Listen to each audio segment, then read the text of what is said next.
ఓం మెల్లగా ప్రేమగా ఒక శ్వాసను లోపలికి తీసుకోండి. ఈ పవిత్రమైన క్షణంలో మనసును విశ్రాంతిగా ఉండనివ్వండి. ఇక శ్వాసను నెమ్మదిగా వదులుతూ ఈరోజు మనం పోరాటం లేని ఒక ప్రేమ మార్గాన్ని, హృదయ మార్గాన్ని అన్వేషిద్దాం. మనలో చాలామందికి ధ్యానంలో ఎదురయ్యే అనుభవం ఇది కదా. మనస్సును నిశ్శబ్దం చేయాలని మనం ఎంత ప్రయత్నిస్తే అది అంతగా పరుగులు తీస్తుంది. బలవంతం చేస్తే అది ఒక చిన్న పిల్లాడిలా ముండికేస్తుంది. ఆ అనుభవం మనందరికీ తెలుసు. నియో ఏన్షియంట్ విజ్డమ్ తెలుగుకు ప్రేమతో స్వాగతం. మనం పతంజలి మహర్షి మనకు అందించిన 195 యోగ సూత్రాల పవిత్రయాత్రలో కలిసి ప్రయాణిస్తున్నాము. మన అంతరంగంలో శాంతిని వెతుక్కునే ఈ ప్రయాణంలో ఇది మనం 39వ అడుగు. ఇంతకుముందు సూత్రాలలో పతంజలి మనస్సును స్థిరంగా ఉంచడానికి ఎన్నో మార్గాలు చూపారు. కాని ఈరోజు ఆయన మనకు అత్యంత సున్నితమైన, కరుణామయమైన ఒక మార్గాన్ని పరిచయం చేస్తున్నారు. సరే, ఈరోజు మన ప్రయాణం ఎలా ఉండబోతుందంటే, ముందుగా హృదయం కోసం ప్రత్యేకంగా ఒక మార్గాన్ని చూద్దాం. ఆ తర్వాత మహర్షి అందించిన ప్రేమపూర్వకమైన జ్ఞానాన్ని స్వీకరిద్దాం. ఆ సూత్రం యొక్క లోతైన అర్థంలోకి ప్రయాణిద్దాం. ఒక చప్పటి భక్తి కథ ద్వారా దాని సారాంశాన్ని అనుభూతి చెందుదాం. ఈ జ్ఞానాన్ని మన రోజువారీ జీవితంలోకి ఎలా తీసుకురావాలో నేర్చుకుందాం. అలా మన శాంతియుత ప్రయాణాన్ని కొనసాగిద్దాం. మనస్సుతో యుద్ధం చేయాల్సిన అవసరం లేదు, దానితో స్నేహం చెయ్యవచ్చు అని చెప్పే ఒక అద్భుతమైన మార్గాన్ని ఈరోజు సూత్రం మనకు అందిస్తోంది. మన హృదయానికి సహజంగా ఏది ఇష్టమో దానిపై మనస్సును లగ్నం చేస్తే చాలు, శాంతి దానంతట అదే వస్తోంది. ఇది బలవంటపు మార్గం కాదు, ఇది స్వచ్ఛమైన ప్రేమ మార్గం. మనలో ఇప్పటికే ఉన్న ప్రేమ అనే శక్తిని ఉపయోగించి మనస్సును స్థిరపరిచే అద్భుతమైన మార్గం. ఇప్పుడు పతంజలి మహర్షి అందించిన ఆ అమూల్యమైన జ్ఞానాన్ని స్వీకరించడానికి మన హృదయాలను తెరుద్దాం. మనస్సుని ప్రశాంతంగా ఉంచుకుని పూర్తి శ్రద్ధతో ఈ సూత్రాన్ని విందాం. 1వ అధ్యాయం, సమాధిపాదంలోని 39వ సూత్రం. నెమ్మదిగా, స్పష్టంగా నా హృదయం నుండి ఈ మంత్రాన్ని 3 సార్లు ఉచ్చరిస్తాను. నాతో పాటు మనసులో అనుకోవచ్చు. యథా అభిమత ధ్యానాద్వా. కొద్దిసేపు విరామం. యథాభిమత ధ్యానాద్వా. కొద్దిసేపు విరామం. యథాభిమత ధ్యానాద్వా. ఇప్పుడు ఈ సూత్రంలోని ప్రతి పదం యొక్క శక్తిని గ్రహిద్దాం. యథా అంటే ఏదైతే లేదా ఎలాగైతే. అభిమత అంటే ఇష్టమైనదో లేదా ప్రియమైనదో, మన హృదయానికి ఎంతో దగ్గరైనది. ధ్యానాత్ అంటే ధ్యానం వలన. ఇక చివరిగా వా, ఇది చాలా ముఖ్యమైన పదం. దాని అర్థం లేదా అంటే ఇదొక ప్రత్యామ్నాయం, ఇదొక ఎంపిక అని మహర్షి మనకు కరుణతో చెప్తున్నారు. ఈ పదాలన్నింటినీ కలిపితే సూత్రం యొక్క సరళమైన అర్థం మనకు తెలుస్తుంది. ముందుగా ఆంగ్లంలో, or the mind can be stabilized by meditating on any object that is dear or desired. ఇప్పుడు మన మాతృభాష తెలుగులో మరింత ప్రేమతో, లేదా మనస్కు ప్రియమైన లేదా ఇష్టమైన ఏ వస్తువుపైనైనా ధ్యానం చేయటం వలన మనస్సును స్థిరంగా ఉంచుకోవచ్చు.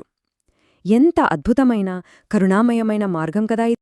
చూడ్డానికి ఈ సూత్రం చాలా తేలికగా అనిపించవచ్చు, కానీ దాని వెనుక ఎంతో లోతైన జ్ఞానం దాగి ఉంది. ఇక్కడ పతంజలి మహర్షి కేవలం ఒక టెక్నిక్ చెప్పడం లేదు, ఆయన మన మానవ స్వభావాన్ని ఎంతగానో అర్థం చేసుకుని దానికి అనుగుణంగా ఉండే ఒక మార్గాన్ని మనకు అందిస్తున్నారు.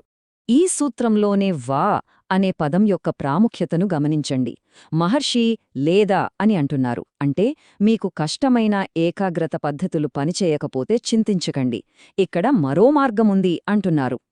ఇది మన స్వభావానికి వ్యతిరేకంగా పోరాడే మార్గం కాదు, మన స్వభావంతో కలిసి పనిచేసే మార్గం. మన హృదయం సహజంగా దేనినైతే ప్రేమిస్తోందో దానివైపు సహజంగానే ఆకర్షించబడుతుంది. ఆ సహజ ఆకర్షణనే, ఆ ప్రేమే ఇప్పుడు మన సాధన. ఒక మహానుభావుడు చెప్పినట్లు, ప్రేమ అనేది జ్ఞానం యొక్క ఒక రూపం. అది గంభీరంగా, త్యాగపూరితంగా, స్థిరంగా మరియు బేషరతుగా ఉన్నప్పుడు, మనం మనకు ప్రియమైన దానిపై ధ్యానం చేసినప్పుడు మన మనస్సు ఆ ప్రేమలో కరిగిపోతుంది.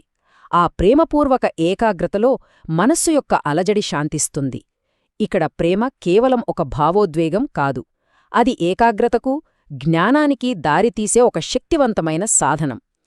ఈ మాటలు మనసుని తాకుతున్నట్లయితే ఈ ప్రయాణంలో చివరి వరకు ఉండండి, ఒక అనిర్వచనీయమైన శాంతిని మనం కలిసి అనుభూతి చెందవచ్చు. ఈ సూత్రం యొక్క సత్యాన్ని కేవలం బుద్ధితో కాకుండా హృదయంతో అర్థం చేసుకోవడానికి ఒక చిన్న కథ విందాం. ఈ కథ మన మనసును కదిలించి ఈ ప్రేమ మార్గం యొక్క శక్తిని మనకు స్పష్టంగా చూపిస్తుంది. ఒకానొక గ్రామంలో ఒక ప్రతిభావంతుడైన శిల్పి ఉండేవాడు. అతనొక దేవాలయం కోసం దైవ విగ్రహాన్ని చెక్కాలని సంకల్పించాడు. కాని ఎంత ప్రయత్నించినా ఆ రాయి నుండి అతను ఊహించిన దివ్యరూపం బయటకు రాలేదు. ఉలితో బలంగా కొట్టే కొద్దీ రాయి మరింత కఠినంగా మారింది. ఒకరోజు ఒక వృద్ధ యోగి ఆ దారిన వెళుతూ శిల్పి ఆవేదనను గమనించి చిరునవ్వుతో, నాయనా, ఆ రాయిపై బలాన్ని ప్రయోగించడం ఆపు అన్నారు. ప్రతిరోజూ ఆ రాయి ముందు కూర్చో, దానితో పోరాడకు. దానిలో నిద్రాణమయ్యున్న దివ్యరూపాన్ని హృదయంతో ప్రేమించు. నీ ప్రేమను ఆ రాయిపై ప్రవహించనివ్వు. శిల్పి ఆ మాటలను అనుసరించాడు. అతను ప్రతిరోజూ ఆ రాయి ముందు కూర్చొని దానిలో దాగిన దైవాన్ని ప్రేమించడం మొదలుపెట్టాడు. రోజుల తరబాడి అతని హృదయం ప్రేమతో నిండిపోయింది. ఒకరోజు ఆ ప్రేమపూర్వక ధ్యానస్థితిలో అతని చేతులు వాటంతటవే కదిలాయి, ప్రేమతో మార్గనిర్దేశం చేయబడ్డాయి. ఏమాత్రం శ్రమలేకుండా ఒక అద్భుతమైన విగ్రహం ఆవిర్భవించింది. ఆ శిల్పికి అర్థమైంది, బలవంతంతో సాధించలేనిది ప్రేమతో ఎంత సులభంగా సాధించవచ్చో. మన మనస్సు యొక్క స్వభావం కూడా ఆ రాయిలాంటిదే. ఆ శిల్పిలాగే మనం కూడా ఈ ప్రేమ మార్గాన్ని మన జీవితంలోకి ఆహ్వానించవచ్చు. ఇది చాలా సులభం, సహజం కూడా. మనల్ని మనం బలవంతం చేసుకోవాల్సిన అవసరం ఏమాత్రం లేదు. ప్రేమతో సున్నితంగా ఈ సాధనను ప్రారంభించవచ్చు. మొదట ప్రేమకొక ఆధారాన్ని ఎంచుకోవాలి. అది మనకు ఇష్టమైన దైవం కావచ్చు, ఒక గురువు కావచ్చు, ఓంకారం లాంటి ఒక పవిత్రమైన చిహ్నం కావచ్చు, లేదా మన హృదయంలో బేషరతైన ప్రేమను నింపే ఏదైనా కావచ్చు. అది మన తల్లిదండ్రులు, మన బిడ్డ, లేదా ప్రకృతిలోని ఒక అందమైన పువ్వు కూడా కావచ్చు. ఇక రెండవది, ఆ ఆధారంపై ప్రేమతో ధ్యానం చేయాలి. ఏకాగ్రత పెట్టాలని కష్టపడకూడదు. కేవలం ఆ ప్రేమ అనే భావనలో మునిగిపోవాలి. ఆ ప్రేమ మన హృదయం నుండి ప్రవహించి మన శరీరాన్ని, మనసుని, ఆత్మను నింపేయనివ్వాలి. ఆ ప్రేమ తరంగాలలో మనసు అలజడి నెమ్మదిగా శాంతిస్తుంది. ఈ ప్రేమ మార్గం ఒక అందమైన ప్రారంభం మాత్రమే. మన అంతర్గత ప్రపంచంలోకి మనం చేసే ఈ ప్రయాణం అంతులేనిది, అద్భుతమైనది. మనం వేసే ప్రతి అడుగు మనల్ని మన నిజ స్వరూపానికి మరింత దగ్గరజేస్తుంది.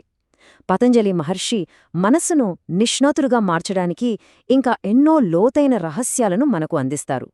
తరువాతి సూత్రంలో ఆయన మనస్సును ఒక పరమాణువు నుండి అనంతం వరకు ఎలా విస్తరించవచ్చో వివరిస్తారు. ఆ అద్భుతమైన జ్ఞానాన్ని తెలుసుకోవడానికి సిద్ధంగా ఉందా? ఒక్క క్షణం ఆలోచిద్దాం. ఈరోజు మన మనస్సుకు శాంతిని కలిగించే ఆ ప్రియమైన వస్తువు ఏది? మన హృదయంలో స్వచ్ఛమైన ప్రేమను ఏది రేకెత్తిస్తుంది? దానిని మన ధ్యానానికి ఆధారంగా చేసుకుని కొన్ని క్షణాలు ఆ ప్రేమలో మునిగిపోదాం. ఆ శాంతిని అనుభూతి చెందుదాం. మా పాత విశ్లేషణలలో పతంజలి మహర్షి అందించిన ఇతర జ్ఞానమార్గాలను కూడా అన్వేషించవచ్చు. ఈ విశ్లేషణ మనసుకు శాంతినిచ్చిందని అనిపిస్తే దయచేసి ఈ జ్ఞానాన్ని ఇతరులతో పంచుకోండి. మన ఈ పవిత్ర యాత్రను కలిసి కొనసాగించడానికి ఈ ప్రయాణంలో పాలు పంచుకోండి. మనం మళ్ళీ కలిసే వరకు మన జీవితంలోని ప్రతి క్షణం ప్రేమతో, కరుణతో, ప్రశాంతతతో నిండి ఉండాలని మనస్ఫూర్తిగా ఆశీర్వదిస్తున్నాను. ప్రతి హృదయం ప్రేమ అనే వెలుగుతో ప్రకాశించాలని కోరుకుంటున్నాను. ఓం శాంతి శాంతి శాంతిః.